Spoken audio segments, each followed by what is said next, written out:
Les signatures Europe 1 dans un instant. Emmanuel Ducrot pour cette histoire d'une petite fille sauvée d'un cancer incurable grâce à la science. À tout de suite Emmanuel. Mais d'abord, comme chaque mardi, Yann Moix avec nous. Bonjour Yann. Bonjour Dimitri. La semaine dernière à Cannes, on en a parlé sur Europe 1. Un commerçant s'est vu privé de son emplacement au marché à cause du comportement de son fils. Il avait agressé cet été une vieille dame de 89 ans. D'après le maire de Cannes, David Lisnard, le père n'a en fait à s'en prendre qu'à lui-même. Chacun est responsable de ses enfants, dit David Lisnard.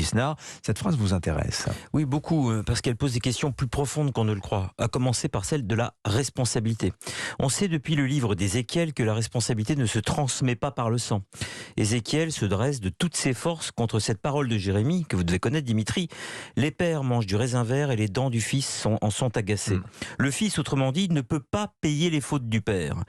Chaque génération fait commencer la faute et par conséquent la culpabilité à partir d'elle-même. On remet, pour être clair, les compteurs à zéro. Mais à l'envers, que donne Ézéchiel? L'ascendance peut-elle endosser la faute de la descendance et le père payer pour le fils? La loi a tranché depuis longtemps dans la matière dans le cas d'un enfant. Vous avez raison, le Code civil, article 1242 alinéa 4, prévoit que les parents sont responsables des dommages causés par leur enfant. Le père et la mère, en tant qu'ils exercent l'autorité parentale, sont solidairement responsables du dommage causé par leurs enfants mineurs habitant avec eux. Donc il n'y a pas de sujet, le père de l'agresseur cannois est bien responsable du comportement de son fils. Il l'est.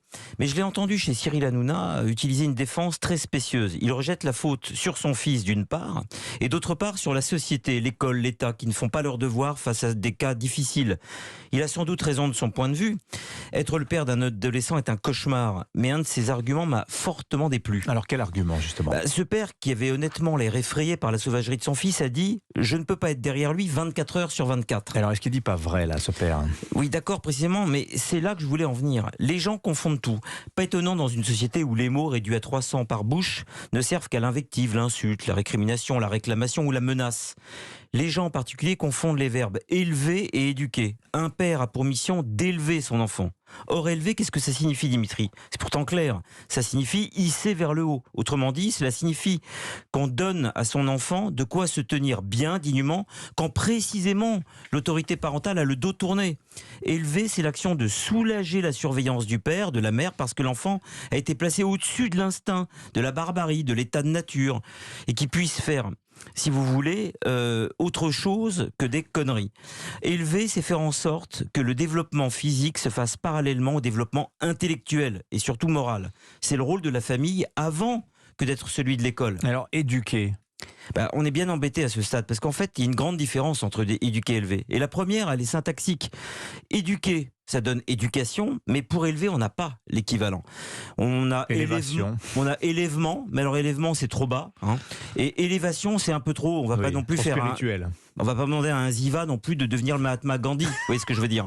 Donc je dirais que élever, c'est apporter l'émancipation par la morale, et que éduquer, c'est apporter l'émancipation par le savoir. Élever un enfant le met dans la disposition de pouvoir être éduqué. Si éduquer est un début, alors élever est un commencement. Or, il ne faut jamais, Dimitri, confondre le début et le commencement. Exemple, le début de la guerre de 14, c'est août 14, mais le commencement de la guerre 14, c'est la défaite de Napoléon III à Sedan, c'est 1870. Le début de la guerre de 40, c'est l'invasion de la Pologne, mais le commencement de la guerre de 40, c'est le traité de Versailles. Voici un événement qui débute en 1939 et qui a commencé en 1918. Le commencement, Dimitri, c'est ce qui rend possible le début. Le commencement, c'est ce qui crée les conditions du début, c'est son terreau. Élever son enfant, c'est ce qui rend possible son éducation. La famille, c'est ce qui rend possible l'école. Et non pas l'inverse. Nous l'avons oublié, c'est dramatique. Manifestement à Cannes, on a voulu s'en souvenir. J'aime beaucoup l'air de la mer, pas vous? Mais oui, tout à fait, mon cher Yann. Merci beaucoup. Je vous en prie. Yann Moix, on vous retrouve mardi prochain. Demain, c'est Gaspard Proust qui sera à votre place.